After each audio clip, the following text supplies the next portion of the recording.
बात करते हैं अध्यात्म के सबसे बड़े महापर्व महाकुंभ की। आज से 16 दिन के बाद यानी कि 13 जनवरी से भारत की संस्कृति, अध्यात्म, समाज, परंपरा, जिंदगी और अनंत युगों की जीवन यात्रा के महापर्व महाकुंभ की शुरुआत होने वाली है। लेकिन महाकुंभ की शुरुआत से पहले ही इस बात के संकेत मिल गए हैं कि इस बार महाकुंभ की धार्मिक शक्ति किन मुद्दों के पक्ष में और किन मुद्दों के खिलाफ रहने वाली है।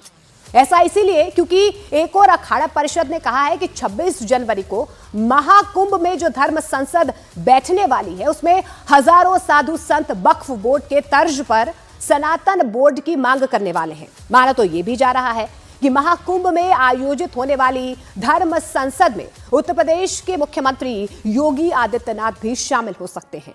दूसरी ओर महाकुंभ की शुरुआत से पहले ही कुंभ क्षेत्र में वक्फ बोर्ड के खिलाफ बड़े बड़े बोर्ड्स और होर्डिंग्स लग गए हैं। इन बोर्ड्स और होर्डिंग्स में लिखा है, वक्फ के नाम पर संपत्ति की लूट है, धर्मनिरपेक्ष देश में ये कैसी छूट है।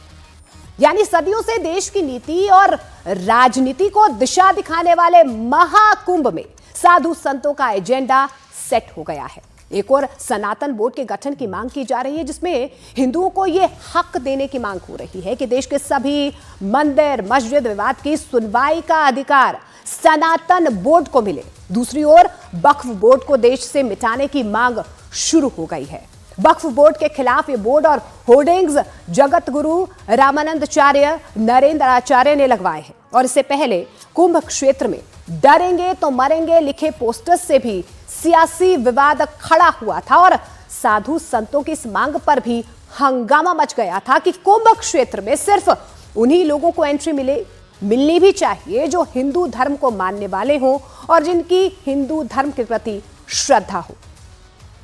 ऐसे विवादों को लेकर संत समाज का कहना है कि महाकुंभ का आयोजन सिर्फ धार्मिक गतिविधियों के लिए नहीं बल्कि सामाजिक और राष्ट्रीय मुद्दों पर चर्चा के लिए होता है और ऐसा सदियों से हो रहा है। जब भारत पर विदेशी आक्रमण शुरू हुआ तब भी महाकुंभ में धर्म संसद हुई। जब अंग्रेजों ने देश पर कब्जा किया तब भी इस मुद्दे पर महाकुंभ में धर्म संसद हुई। आजादी के बाद महाकुंभ की धर्म संसद से ही बाबरी ढांचे का ताला खुलवाने का आदेश हुआ और 2019 में कुंभ की धर्म संसद में राम मंदिर निर्माण पर धर्म संसद हुई और इस बार महाकुंभ में वक्फ के खिलाफ धर्म संसद बैठने वाली है। और शायद इसीलिए कई लोग भारत में सबसे बड़े धार्मिक आयोजन से बेहद चिढ़े हुए हैं। ऐसे लोगों में एक खालिस्तानी आतंकी गुरपतवंत सिंह पन्नू भी हैं जो खुद अमेरिका में छिपा हुआ है और भारत में महाकुंभ पर हमले की धमकी दे रहा है। लेकिन महाकुंभ में आने वाले साधु संतों ने पन्नू जैसे आतंकियों को जवाब देते हुए कहा है कि हमारे हाथ में माला है तो दूसरे हाथ में भाला है।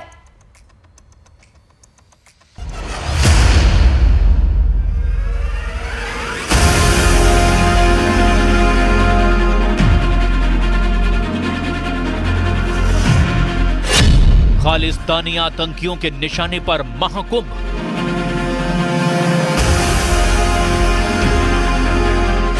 आतंकी पन्नू ने महाकुंभ में हमले की दी धमकी। हर जस्टिस से इसका जवाब देगी और जवाब देंगे महाकुंभ मेला 2025 वाले दिन। गीदड़ भभकी साबित होगी पन्नू की ये भी धमकी। 14 जनवरी 2025, 29 जनवरी 2025 ते 3 फरवरी 2025। खालिस्तानी आतंकियों के एनकाउंटर से भड़का पन्नू।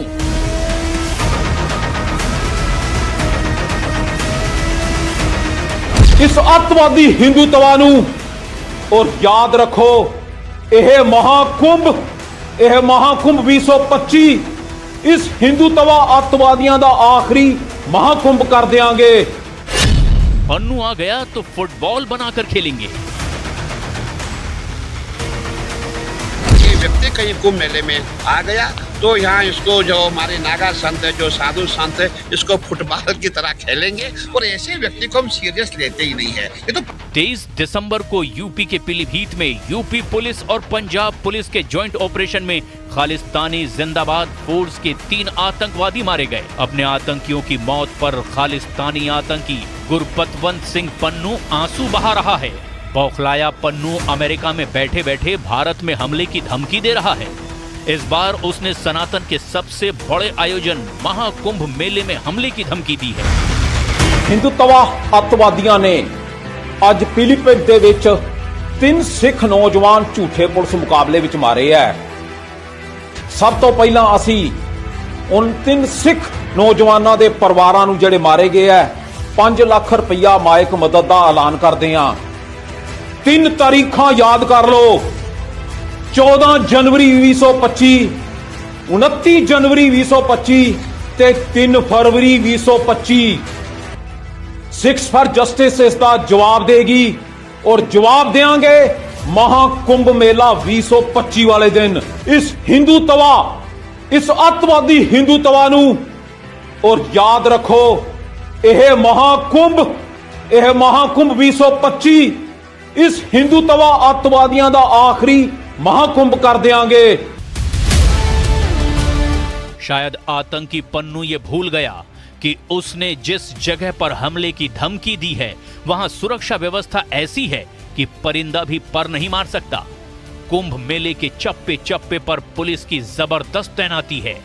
आसमान से लेकर पानी के भीतर तक ड्रोन कैमरों से निगरानी की जा रही है। पूरे कुंभ में सैकड़ों सीसीटीवी कैमरे लगाए गए हैं। पन्नू शायद ये भी भूल गया कि उसके 3 अजीज आतंकियों को यूपी पुलिस ने भी जहन्नुम के रास्ते रवाना कर दिया है।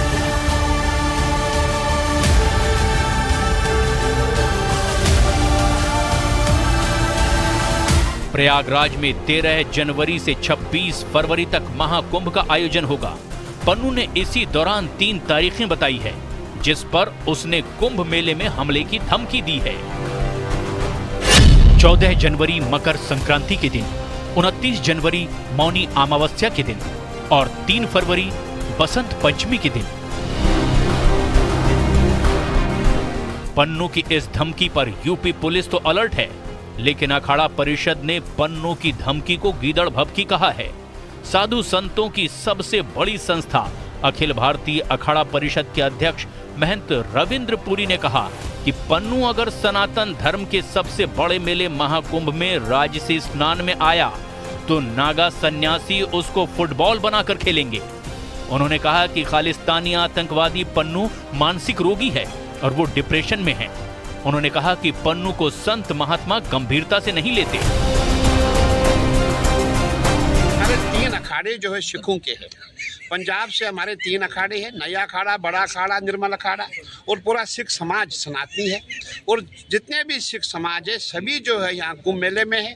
मैं कहना चाहूँगा अगर ये व्यक्ति कहीं कुंभ मेले में आ गया तो यहाँ इसको जो हमारे नागा संत है, जो साधु संत है, इसको फुटबॉल की तरह खेलेंगे और ऐसे व्यक्ति को हम सीरियस लेते ही नहीं है। ये तो पागल व्यक्ति है। तानी समर्थकों को रुद्राक्ष बाबा के नाम से मशहूर शिव योगी मौनी महाराज ने अल्टीमेटम देते हुए कहा कि पन्नू और दूसरे आतंकी अगर जिंदा रहना चाहते हैं तो कुंभ में किसी गड़बड़ी के बारे में ना सोचें। उन्होंने कहा कि अगर आतंकियों को अपनी मौत नजदीक नजर आ रही है तो इसी महाकुंभ में गड़बड़ी फैलाने के बारे में सोचें। मौनी बाबा ने आगे कहा कि अगर जरूरत पड़ी तो महाकुंभ में मौजूद संत महात्मा हाथों में त्रिशूल और भाला लेकर खुद खालिस्तानी आतंकियों को ढूंढेंगे और उनका खात्मा कर देंगे।